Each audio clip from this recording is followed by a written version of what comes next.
Hello everyone, I'm René Schlatter alongside Andrew Wright, winemaker of Merryvale. We're here in our profile room at Merryvale Vineyards, and today we're going to talk about profile. Profile is essentially our estate cab, basically our best foot forward of all the wines we make here at Merryvale, and we have 11, 12, and 13, so a mini vertical. We're going to try today and talk a little bit about how those wines are tasting now, that obviously a few years old. So let's try. Let's jump right into it, Andrew, and taste.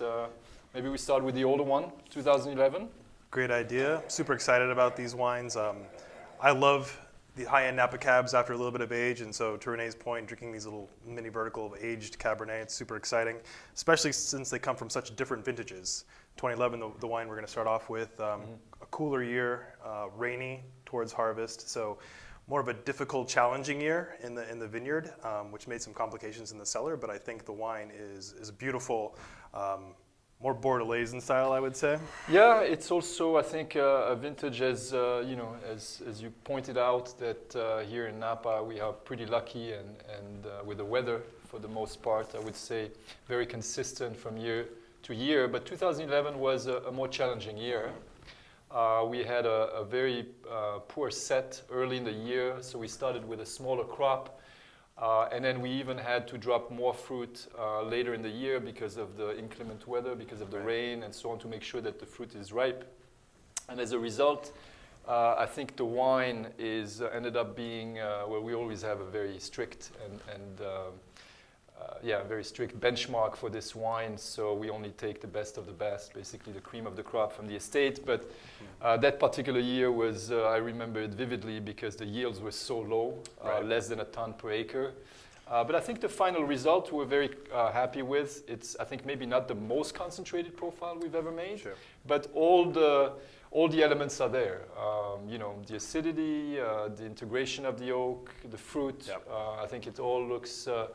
It's a very complete wine, albeit a little bit less concentrated. I think that's how I'd characterize it. But as a result, I think it's drinking beautifully now. Yeah, you don't really miss the concentration when it's this well put together.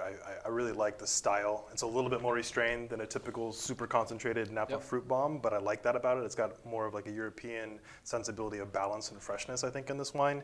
I think it's really elegant, quite beautiful. Mm-hmm.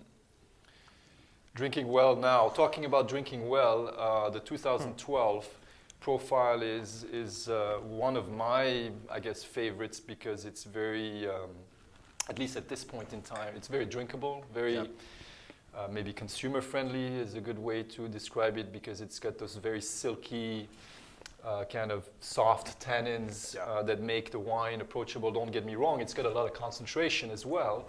But very refined tannins. So let's try this. Absolutely. I think to your point too, 12 is more of a quote unquote winemaker vintage. Just the weather is kind of more agreeable generally. The long growing season, consistent growing season. It wasn't too hot. It wasn't too cool. Right. You had a nice winter rain to refill all the reservoirs and whatnot.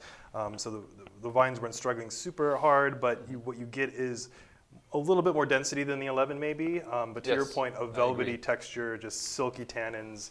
It's ready to go right out of the gate, and it's only going to improve, I think, a little bit more with time. And right now, it's looking fantastic. Yeah. No, I would agree with the concentration. Also, I think it's maybe a step up over 2011. But that's agriculture. That's farming. It's never going to be the same. So.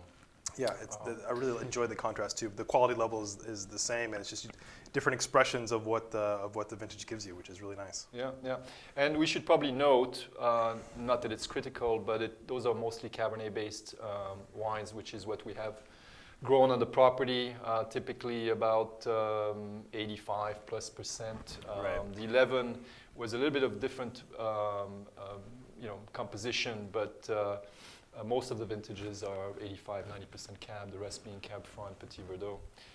Let's talk a little bit about the 13 here, because that was a massive, as far as concentration and structure, massive wine. Yeah, the 13 is the beginning of the drought in the mid 2010s. So what we had is less winter rainfall. We had higher daytime temperatures.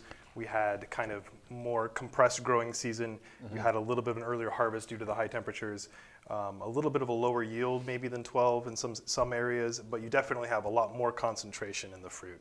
I think it's more mature phenolically than maybe even the 12 is, but still I think because of all the different slopes and orientations on the vineyard, you know, you have these earlier and later picks. I think it's really elegant and well balanced as well. I mean, it's a great example of what that site can do, where it takes, you know, maybe a not great growing season like 11 and still produce these majestic wines, but then you take a year like 13 where it's maybe more concentrated and hotter, but because of, you know, the way that we farm organically, plus the way that we make, you know, wine in the cellar here, more of a European sensibility, an eye toward freshness and balance, and I think it really shines through even with that dense concentration. Yeah.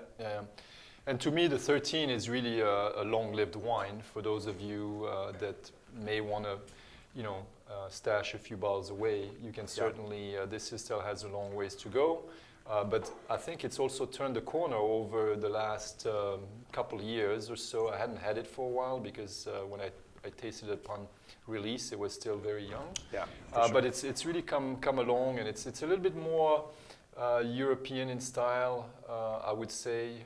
Also, I mean, it's still very concentrated and rich and so on and so forth. But yeah, I think those are all. So I guess to drink now, I would say probably 11 and 12. Certainly. And then 13, sure, pop it up at your leisure, but you could also wait if you'd like to. So absolutely. I think that's kind of it in a nutshell. And of course now we're open again, which is a great thing. So please come and see us here at Merryvale in St. Helena in the heart of the valley. And yeah, cheers to that. Cheers. Thank you.